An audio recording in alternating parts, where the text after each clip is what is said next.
WMNH, rip the knob off. You're listening to Matt Connarton Unleashed on WMNH 95.3.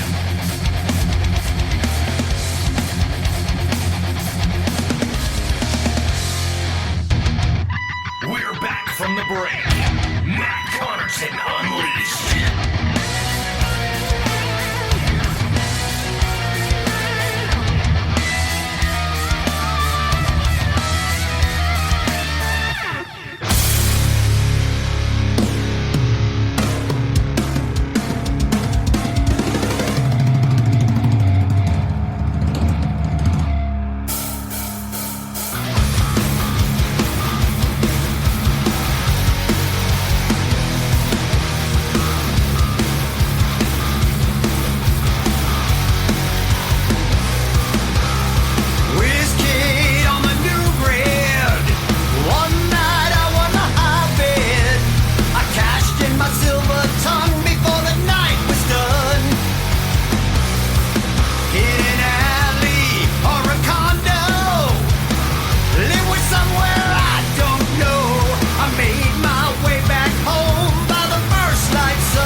Oh, yeah. If that doesn't get you moving, check your pulse. You might be dead. I love it. That is Punch Drunk. The band is BF Raid, Boston's final raid. And we got a couple of the guys from the band here with us. We're going to talk to them in just a moment. But welcome, everybody. We have entered hour number 2, numero dos of Matt Connarton Unleashed. And we are live from the studios of WMNH 95.3 FM in glorious Manchester, New Hampshire. And, of course, you can stream the show from anywhere. Go to mattconnarton.com/live.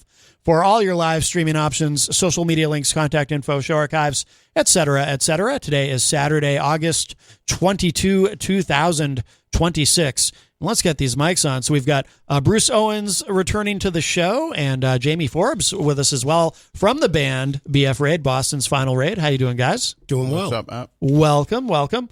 And Combat Zone, so this is very new. This just came out end of July, correct? Yep. The album Combat Zone, fantastic. Yeah, I listened to the whole thing, really good. I love it. Oh, and I got, of course, the package you sent with the flash drive and everything. Oh, speaking of which, you did walk in with a bag of stuff, didn't you? Oh my God, you guys take such good care of us here. For those of you watching the video, I'm gonna put this back on myself for a minute. So we got a bag here with the band's logo on one side. Oh, and of course, Combat Zone, the album on the other. And this feels like there's a lot of stuff in here. Oh my God. So we hit him with the vinyl. Nice. The vinyl, a vinyl copy. There's the front. There's the back of Combat Zone. No, that's the first album. Oh, the first album. I'm sorry, Rated Again, which goes with the T-shirt that I'm wearing because you were generous last time too and brought goodies. So I'm wearing the T-shirt. That's the first album. Yep. Oh, this is. Yeah, these have the These have more. Oh, Jenny loves stickers, by the way. I don't know if you remember that. You remember that from last time? Yeah, thank you. So we got these. These are full of stickers, and let's see what else. Oh, got a shirt. A shirt for new album. For the new album, Combat Zone. Wow, look at that. I'm trying to describe this all best I can for our audio listeners, but. Very nice. Very nice. Matt, Bruce is Santa Claus. He really is. Yeah. This is incredible. No, listen, sometimes guests bring us goodies, but this is... Bruce goes way above. Way above and beyond, yeah. And he did that last time, too, I remember, too. He brought us more stuff than any other guest ever has. He's second to Gene Simmons, but he doesn't charge you for it. So we got, 2 shirts, one for me, one for Jenny. Thank you so much. And what is in this?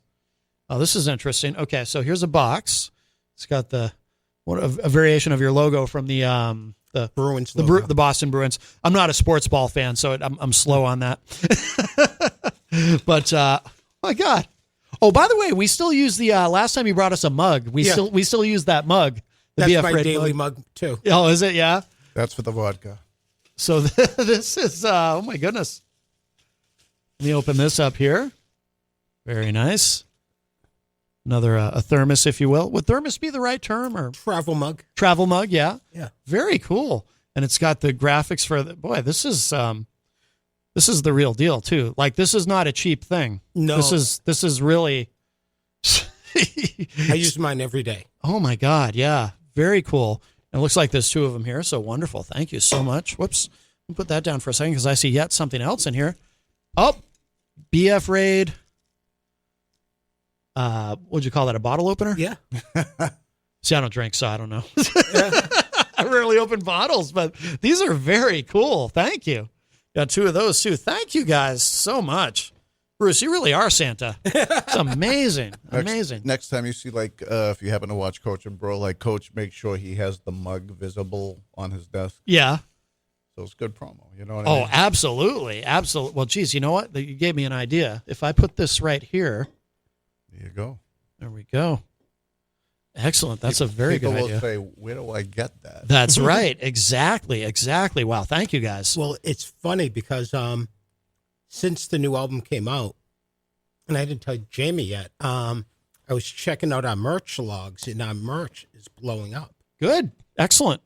Big time. I mean, numbers that are really impressive. So I think with the shirt, whether you like the band or not, it's a effing cool shirt. It is a cool shirt. Yeah, absolutely. And what we had to do what Bruce had to do to get the image. Yeah. is Oh, you were involved in a lot of that too, man. well, no, I mean, you had to Deal with get that dude, you know. Well, what did you have to do to get the image? Well, when we first started looking for the album art, Matt is big against AI. Okay. So we were like, okay, we're going to use a photograph. And we found a photograph of LaGrange Street in like the 1970s with a 70s car on one side.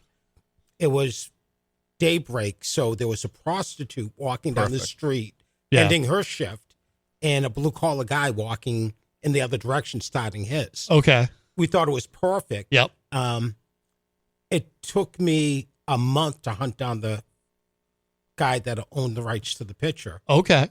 And he wanted us to pay pretty much our recording budget Oh, wow. to license the picture. $2,500. Was this the MIT professor? Or, Yeah, I don't even want to say what school he's from, but he wanted a lot of money. Yeah. So we kept hunting. We found a picture we liked in the City of Boston archives Okay. of a theater in 1963. Yeah. City of Boston said, go ahead, use it for your album for free. Oh, no kidding. We were Excellent. like, we were like, great. We put it on some of the merch, and it started getting rejected because there was a woman on one of the posters in the theater that was scantily dressed. Okay. And AI kept saying, oh, that's a naked woman. Oh, okay. And it kept bouncing it. So we were like, we don't want to upload the album cover to platforms and have the same problem because it isn't a Right. human looking at it and the album's getting rejected. Right. So we finally found the cover art we're using from this guy, Robert Post. Okay. He was awesome. He worked with us. He gave us a great price. Yeah. So the Post artwork's on the front. City of Boston artwork is in the back. And another guy gave us artwork for the inside of the CD. Okay. Okay. No, it came out great. Yeah. wasn't Absolutely. there any problems? Wasn't there some problems with this platform-wise in the beginning? Yeah. Well, now it got bounced because of the City of Boston picture. No, this one that we have now. No. No, it's it's been all good. smooth. Yeah. Oh, good. Good. Yeah. So it was a process just to have the art, Yeah. but we were dead set on Combat Zone. Yep. Well worth it. Well worth it. Everybody says, "Oh, the naked eye." Yeah, and even if you don't know the band, I don't think there's any T-shirts out there with the naked eye in the Pilgrim Theater on it. So Right. anyone who's like a Bostonian just like sees the shirt and they love it. Oh, yeah. Yeah. No doubt. No doubt. Awesome. I've had several people, like friends of ours that are not into the band, be like, "I want that shirt." Yeah. That's great. Like an Yeah. NWO shirt. You know what I'm Yep. saying? That still I had one. sells. Yeah, I almost wore one because I heard you were into it. Yeah. I was like, Well, anything Kiss related is a good choice too. My favorite band. So And the cool thing about having the naked eye on the cover is Naked Eye was on Washington Street in Boston. okay. Its address was 666 Washington Street. Oh, no kidding. Yeah. The most evil, notorious club in Boston. Yeah. 666. Oh, wow. Yeah. Oh, that's cool. I work in the seaport, so like I took a stroll over there a couple of weeks ago just to Yeah. try to feel it. Yeah. I mean, there's still some structure there, but it's like the seaport alone was parking lots 13 years ago, and now it's a whole city. Oh, yeah.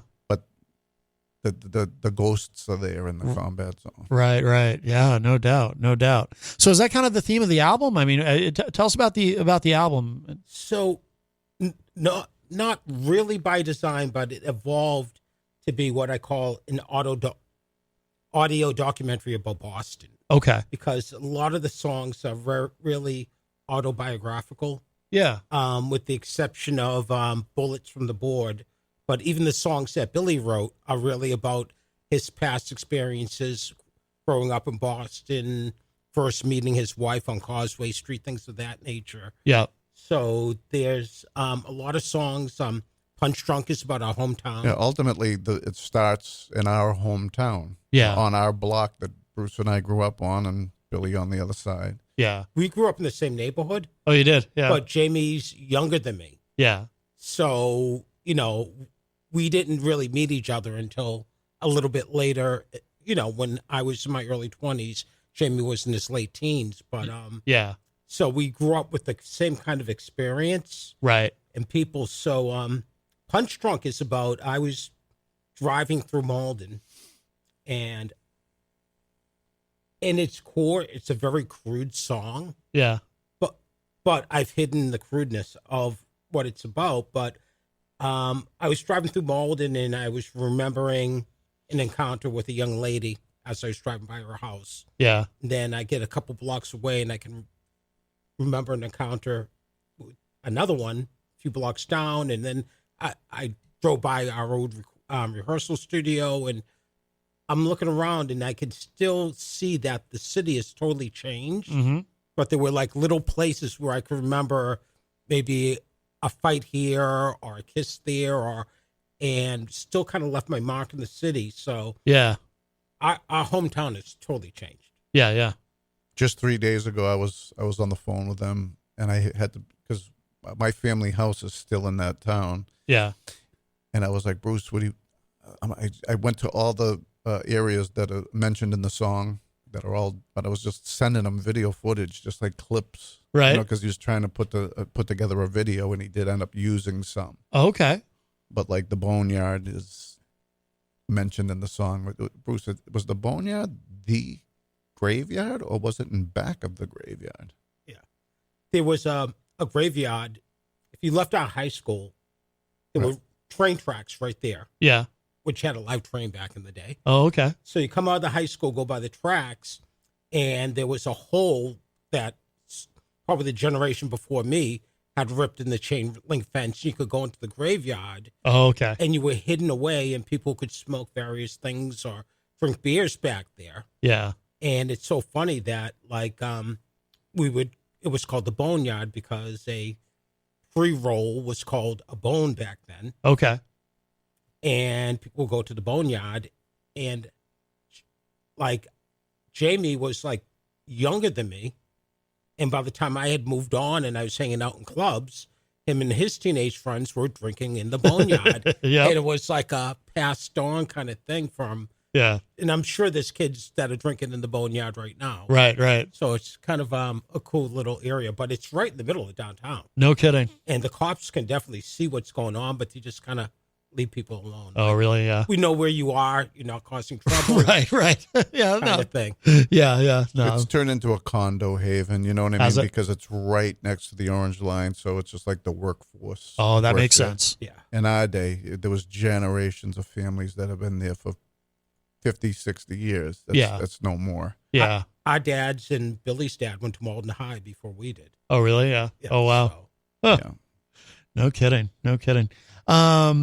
So where did you record this? Because this album took a long time, right? Like it seems like Almost 2 years. and you got and you guys really, and part of why I know that is because you guys were really documenting it on social media as you were recording Well, it. as soon as we finished Rated Again, we went right to work. Yeah. It was almost like having a second child before thinking about it. It's just like, if we don't do this now, Right. we might not do it. So like we were just committed to it.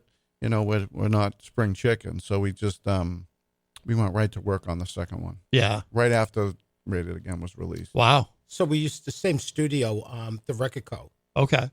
And we like the place. It feels like home to us. And we used the same engineer who is a genius.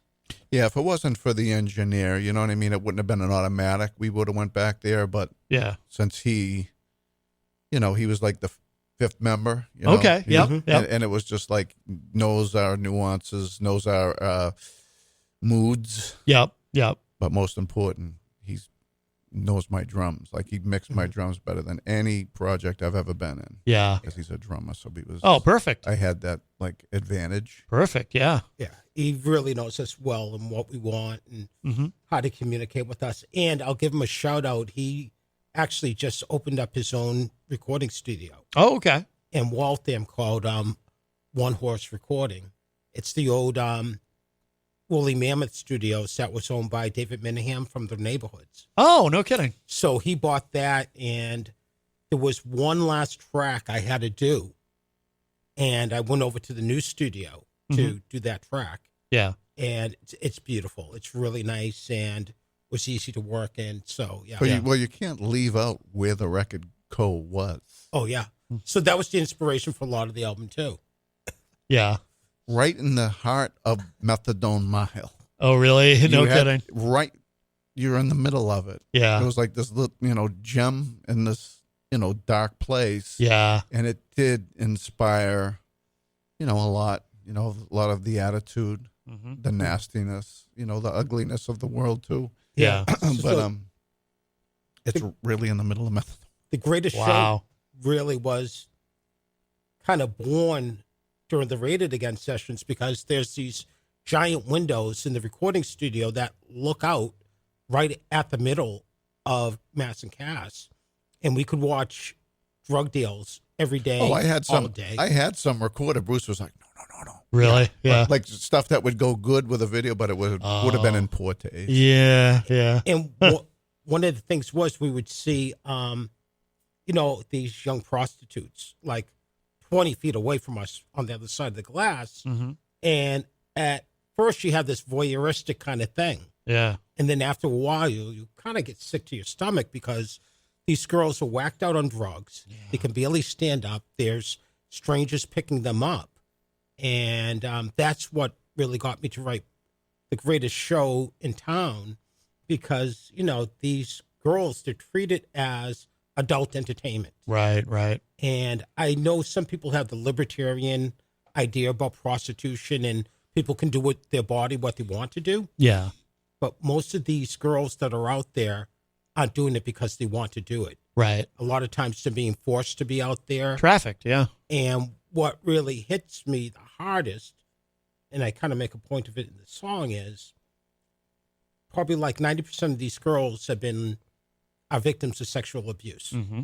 And it hits me hard that when they're young girls and they're abused, all of us want to get the pitchforks, grab the abuser and drag them out and do whatever to them. Right. They hit 18, they're kicked out of the system, Mm-hmm.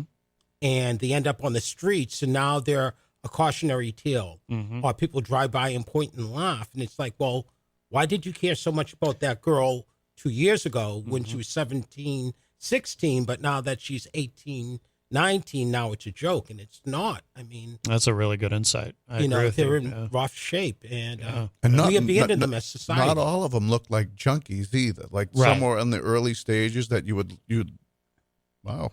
Yeah. You know what I mean? Right. Right. I think the thing that disturbed me the most about those visuals was, those addicts having no control of their body, Mm-hmm. and having, they would just. Yeah. No, I know what you mean. Yeah.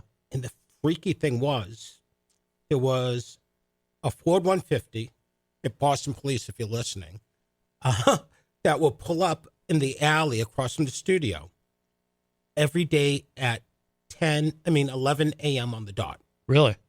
And it will pull in and a line would form, and they would just start selling fentanyl.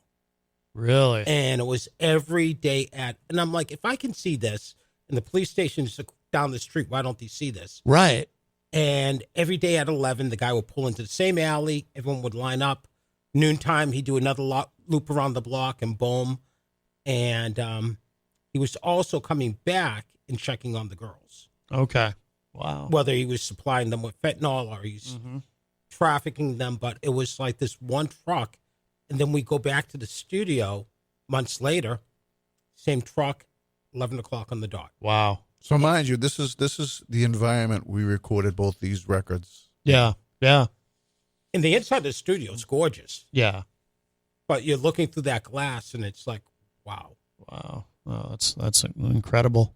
I think we should play another. What do you guys want to play? You can pick. On the subject, wouldn't Greatest Show fit there for what we were just talking about? Yeah, you might as well play The Greatest Show since we were just talking about it and what it's about. And Okay. it was also inspired loosely on the Robin Benedict murders.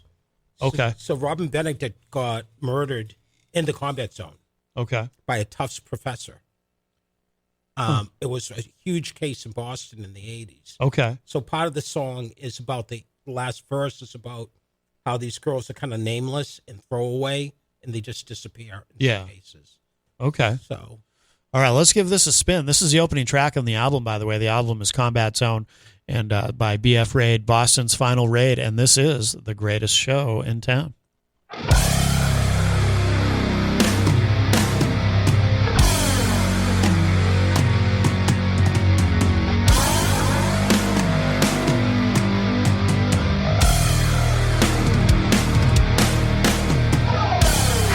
right up, folks, and feast your eyes on a vision from lands unknown.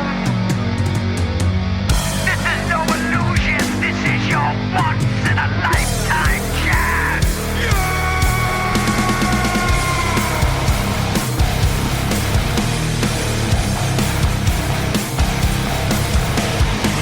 Like a traveling salesman, you drag your wares from town to town.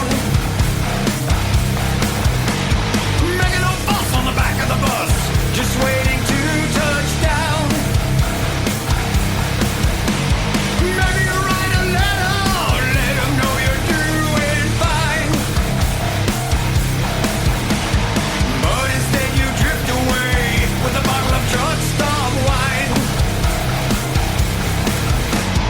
Screaming like a carnival barker, working off your latest marker. Gentlemen, gather round to see the greatest show in town. Puppies offer remembrance, but they can also help you forget. They can even hide the shame and pain of what's not happened yet. Your eyes try to force a tear, but you cried yourself dry years ago. So you climb aboard another bus that moves another day away from home. All alone, screaming like a carnival barker, working off your latest marker. You're the best deal to be found, and the greatest show in town. Step right up.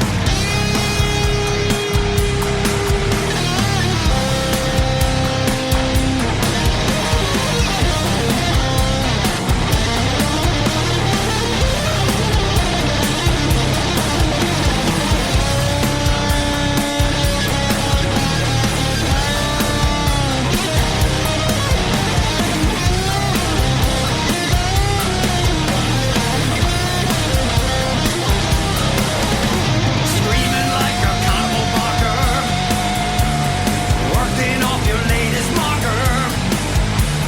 You're the best deal to be found, and the greatest show in town. Hey, baby, looking for some fun tonight? You looking to party? Let me put on a little show for you back at the hotel. People spill the tea, but they can't read the leaves. Oh, the damage is deeper than they outwardly see. They don't know she suffered years of brutality. People get in touch with your humanity.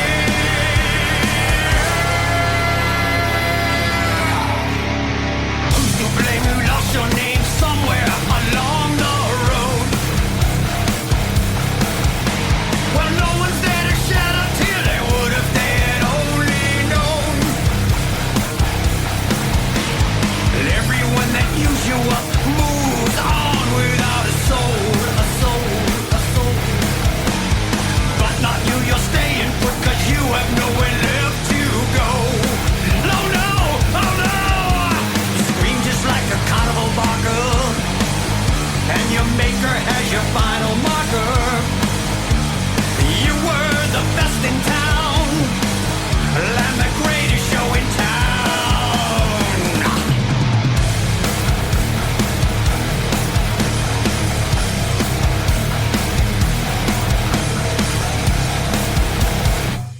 That is the greatest show in town. That is the opening track of the new album Combat Zone from BF Raid, Boston's Final Raid. And we've got Bruce and Jamie from the band here with us in studio. And no, we were kind of talking off air. That's a very strong opening track. And Bruce, you were just telling me too that listeners might fans might recognize that voice from the first album, the voice of the female in that song. Yeah, so on the opener for Rate It Again, Hollywood with Snakes, we used a friend of ours, Jen Cosgrove. Shout out to Jen. And she's an actress. She's been in, I don't know if you've seen Blown Away with Mark Wahlberg. Oh, yeah, yeah. She's in that. She plays the nurse. Oh, no kidding. She's been in a bunch of stuff, but she does voiceover work and she DJs. So she has that great voice. So, yeah, we brought Jen back to do I didn't know that. Now I have to watch the movie. Yeah. She's the nurse that gives Mark Wahlberg the aspirin with a thick Boston accent. Okay. Yeah. Jamie, we were talking off air too. Well, actually, Bruce was telling me about this before you got here, because you got here a little bit before you, about you've been getting the band has been getting some exposure on the Coach and Bro show. Yes. Vince Russo and Jonathan Coachman. I mean, I've been friends with Vince for probably about a decade. And no kidding. And it all because you know the heat he gets. Oh yeah. Judy Bagwell on a pole match. Right. He gets blamed for the death of WCW. So he gets attacked a lot. Yeah. On social media. Yeah. So I used to go in there and defend him because I thought his creative and his writing was great. Yeah. And after due time, he started taking notice and he was like, hey, thank you. Oh. I appreciate that. Next thing you know, he's following me. Oh, okay. Next thing you know, I'm in his fantasy baseball league or whatever. And so we've corresponded over the years. Yeah. He collects albums. He likes music. He likes Kiss. He's a big Kiss fan. Yeah. Yes. So we, I would talk to him about non-wrestling things. Yeah. So he started this show with Coach about a year and a half ago. Yeah. And they're the ones who don't glaze, like they're constructive criticism, where they WWE, AEW, they want people to just put them over. Yeah. So they have an objective show. So Coach got fired from Sirius, from Busted Open, and now they're in the process of trying to do their own radio show. But through the connection, I sent them some merch and the albums and the music. And they says, we're going to use this. So before the show starts, they run it through, and then they mention us all the time. Oh, fantastic. So with the new album they've been waiting for, so as they keep growing, we're going to be their music people, because it's not going to cost them anything for one. But they're also helping.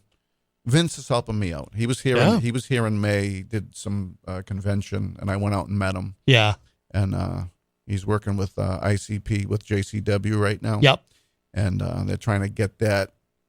So if they come to Boston, we could end up being on a show with ICP. Oh, that's cool. Be with those juggalos, they're crazy. Right. but they got quite a following. So I'm trying to keep that content. Bruce does all the promotion. Yep. So I try to do it from a different angle. Yeah. So that way we can complement each other. Yeah. And just work different avenues. So Vince and Coach have been really big supporters of us. Oh, that's excellent. Yeah. If you watch the show, there'll be mentions. Yeah. I'll have to check it out. Because I go by an alias. I work at a law firm, so they don't want me using my real name on socials. Oh, no kidding. So I'm Jimmy Fingers 19. Okay. That's my alias. No kidding. Yeah. Oh, wow. That's cool. That's cool. Very good. Very good. Yeah, I'll have to check that out. That's awesome.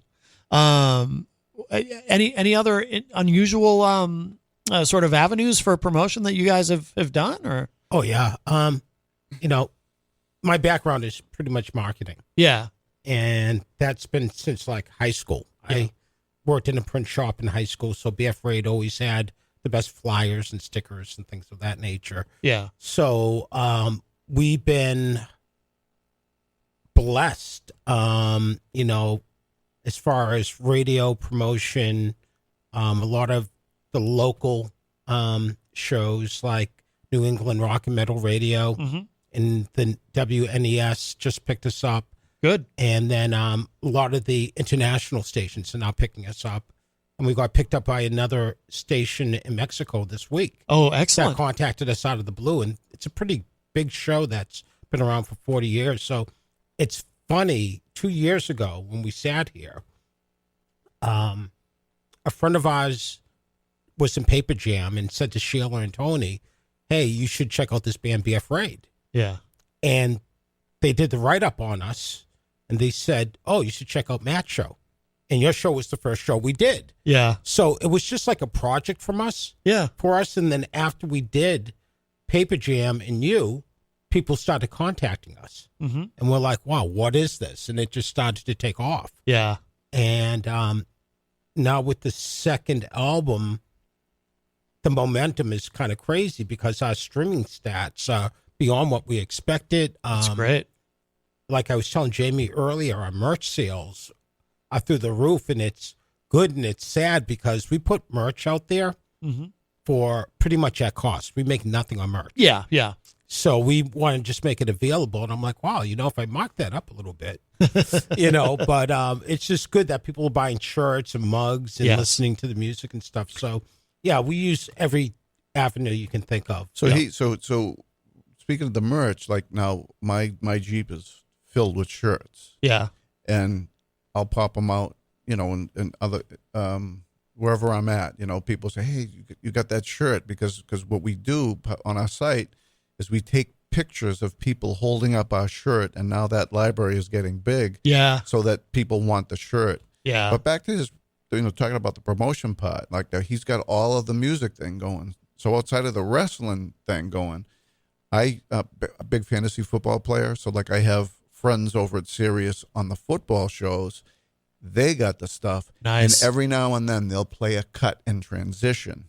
And that's outside the music realm, but it's still promotion because someone's going to say, who was that? Yep. Yeah. Absolutely. And they're going to be able to tell it. So, like, we're complimenting each other by doing different things once again. You know what I mean? Yeah. So he does way more than I do, but I try to help him by doing something different. Yeah. Not the same thing. It's excellent. Jamie is the one guy in the band that will like jump in and give me a hand with the marketing and the promotion, and I can bounce stuff off of him. Yeah. And he'll say, yeah, I like that, or can you change this? Can you change that? So it does help having someone to work off of. Absolutely. I think ultimately, Matt, would be my dream is that, again, we're not under pressure by a record company or management. Right.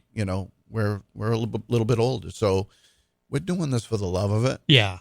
And then if we have a professional product, which we do, maybe it shows up in a movie. Right. You know what I mean? Or maybe sets a scene. Yeah. Well, we don't have labor pressure, but we put the pressure on ourselves. Oh, absolutely. Yeah. No doubt. No doubt. It's not always fun, believe me. Right. We butt horns, but I think it's so far more important because the shows we've done is non-existent, but we have a catalog now. Yeah. So I think the next phase for us would be to now play that catalog, and within the time, people are getting to know the material. So if someone shows up to a show, they're gonna know it, opposed to like, oh, here's our new song that you've never heard. Exactly. But they're hearing it in its full form now. Right. Exactly. Yeah. I think the most interesting thing about Combat Zone is how naive we were. Heading into the studio to do 10 songs. Yeah. Oh. And it was like we actually mapped out 10 songs in the first day. Yeah.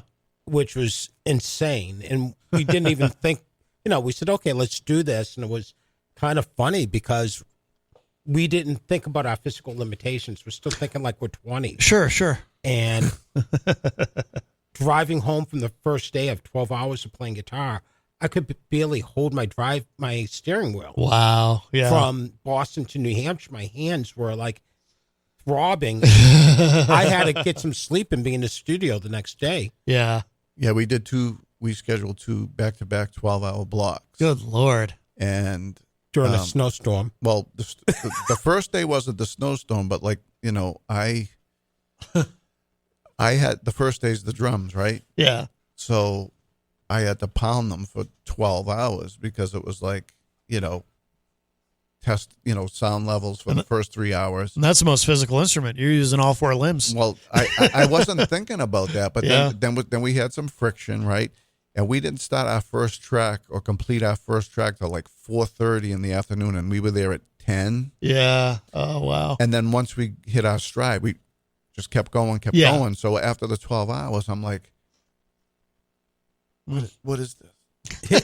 Well, it's funny because I know you're not a sports guy, but I know you know the analogy of when the coach comes out to the mound and asks the pitcher for the ball. Yeah. So after Billy had been singing for what, about 8 hours, I could hear it in his voice. Okay. And I walked into the little booth Bill's in. Give me the and ball. I'm like, Bill, give me the ball. You're done. Yeah. And he's like, really? And I'm like, really? And he's like, okay. So he was done for the day. And then I started to work on guitar parts.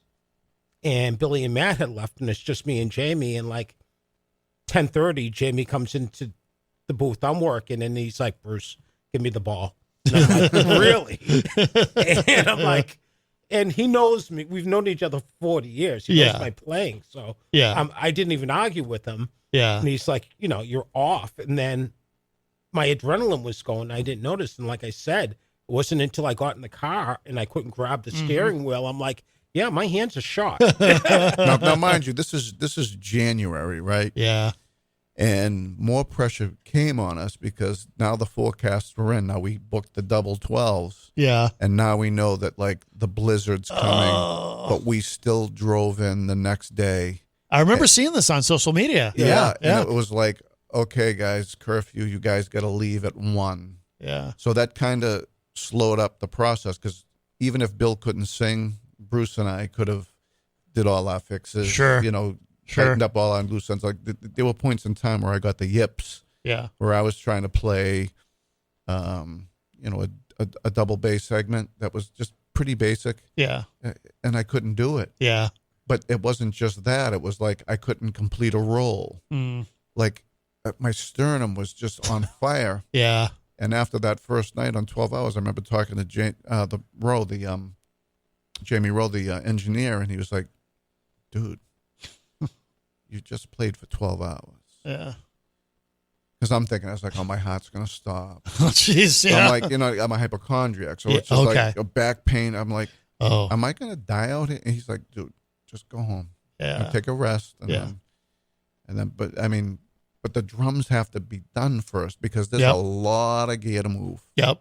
So there was just extra pressure, and next day I was refreshed. I fixed everything that I had to fix. Yeah, yeah. And then we were kicked out. But then again, that set us back, Bruce, a month and a half, 2 months, because we had to book again, and we couldn't go back till March. Oh, okay. Which there was another snowstorm. Yeah. Oh, figures. Oh, that figures. We should Oh yeah, the time is slipping away from us. Let's play another. I do want to play another studio track. But you guys can pick whatever. How about Down But Not Out? Go ahead, do it up. Yeah, because that's a quickie. Okay, yeah, let's give this a spin. Down But Not Out, and this is from the brand new album from BF Raid, Boston's Final Raid, Combat Zone, out now. But let's give this a spin. Down But Not Out.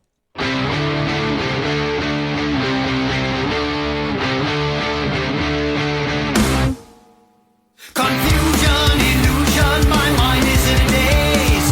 Ruined from doing things to make it great. I don't know what it is that you want from my life. All I can say is that I'm trying to keep you satisfied. It's clear that things haven't gone the way we planned. I wish you weren't so remiss and gave it one more chance. Without you,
Down but not out, and that is from the new album Combat Zone from BF Raid, Boston's final raid. And of course, we've got Bruce and Jamie here in studio with us.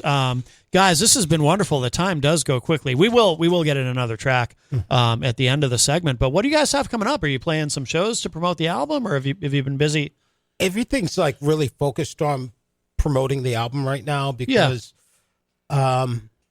you know, it's been 2 years of writing, recording. Oh, yeah. And just scheduling this. So we're in a little burnout right now. Yeah, we're fried. We're really cooked. Understandable. Jamie and I work together a lot. Me and Jamie work together more than anyone else in the band. Yeah. And it's always been like that in our relationships going back 40 years. Like Jamie will just call me and say, let's work. And even when he was like, you know, 17, 18-year-old kid, he would call me up and say, let's put some work in. It would just be me and Jamie. Yeah. And we haven't even played together, which is really rare because we're just like really cooked. Yeah. But I'm writing. Yeah. I bought a violin. Oh, no kidding. So I'm trying to teach myself violin. Oh, wow. And I picked up an 8-string guitar. So cool. There's that. So there's always the creative thing going on. Yeah. But we really haven't gotten together. So right now the focus is really focused on promoting the album. I have some ideas if we decided to do something live. Yeah. And I have a couple of promoter friends that have reached out to me. Yeah. But right now the focus is just like getting this music out there. Outstanding. Where should people go online to keep up with everything that you guys are doing? bfray.com. Okay. So we were lucky enough to get that URL early. Yeah. So we have bfray.com. Go to the Facebook page, but bfray.com, you can stream the music right on our website for free. Yep. There's pictures, the latest news is there. There's us on your show. You got Instagram too, right? We have Instagram, we have X, we have Linktree, Bandcamp. So almost every marketing media outlet you can think of, you can find us. But like I had a friend sign up for Amazon just to listen to the album this month. Oh, cool. But I told him you don't have to. You can actually stream it for free on bfray.com or Bandcamp. And then every once in a while, right now it's like $5 on Bandcamp. Yeah. Just because a promotional company told us, don't give it away. Yeah. Charge the $5. And then when you do give it away, it has a little bit more value. Right. So agreed. There's some Bandcamp Fridays where we'll take that $5 off of there. Oh, okay. And people can just download it for free. But even when it's there for free, I'll see friends throw us like $10 here and there, which is nice because that's cool. It covers PR a little bit. So yeah. And the Facebook page has like most of the current pictures and the video documentation and the videos Bruce have been creating for it. So like definitely there's a lot of traffic there. Okay. That you can see more visually. Yeah. Absolutely. There's a lot of dumb stuff on there too, which is great. Yeah. You know. That's fun. I should have recorded the fights because I could have. Yeah. Just set up the phone and not recording. Yeah, there was some good ones. Really? Yeah. Well, guys, congratulations on the album. Really, really good. Yeah, we appreciate everything you and Jen have done for us, and yes, Matt, the absolutely. Glad to do it. Yeah, the greater music community in New Hampshire. You make us feel famous, man. Oh, I try. Thank you very much. And thank you for all the goodies too. Yeah, no problem. You guys are by far the most generous guests I've ever had on the show. By far, my God. You're thinking Bullets. You think about let's go with Bullet. Bullets is a composition, dude. Yeah. And there's songs within the song, and you can try to figure out the lyrical content, what's it about, but it's deep. This is the only song on Combat Zone that really isn't about Boston or growing up in Boston. Okay. It's about the shootout at the OK Corral. Oh, really? Okay. And if you get into the history of it, and it's too long to get into, but it was actually funded by J.P. Morgan and Wells Fargo, and they were paying Wyatt Earp to go around and shoot all these people. Really? Because they were robbing the stagecoaches that Wells Fargo owned. Oh, wow. And it went all the way up to President Chester Arthur. He was involved. Any of this? He gave the pardon to Wyatt Earp. Yeah. And the Rothschilds and the royal family were involved too in Europe. Wow. Because they wanted to invest in America, but they wanted it cleaned out. Right. So, yeah, Wells Fargo, which was two men, Wells and Fargo, Yeah. who owned American Express, Yeah. were paying Wyatt Earp to kill these people. Oh, wow. It's all behind the scenes how the country's run, really. Right, You know what I right. mean? Right. So All bullets that from dirt. the board is how, like, the board of directors of these companies were paying for the bullets for Wyatt Earp to just go out and kill people with no judge or jury, Yeah. Yeah. just to go out and blow people away. All that's- factual stuff there. Yeah. That is wild. That is wild. We thought so too, so we had to make it a song. Yeah, yeah. Well, great way to end the segment. And guys, thank you again so much. Of course, Bruce Owens and Jamie Forbes from the band BF Raid, Boston's Final Raid. We're going to spin that in a second. If you are listening live on Saturday, stick around. We have Elder P. Sloan coming up in the third hour. But right now, we're going to close out hour number 2 with Bullets from the Board from the new album Combat Zone, brand new from BF Raid, Boston's Final Raid. And again, guys, thank you so much. Yeah, thank you. It's great being here.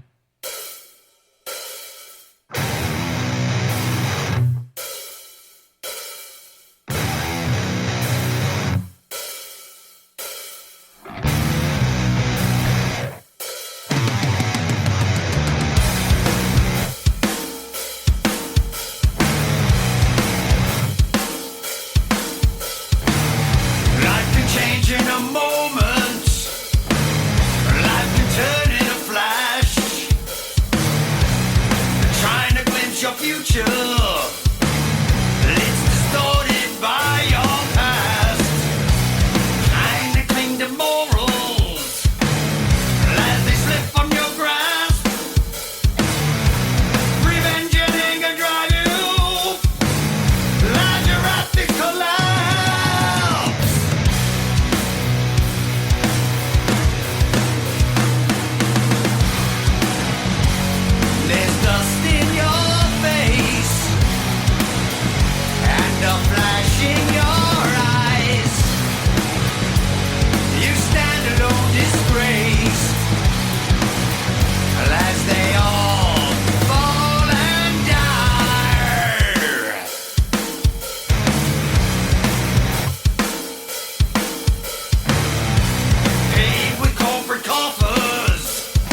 change.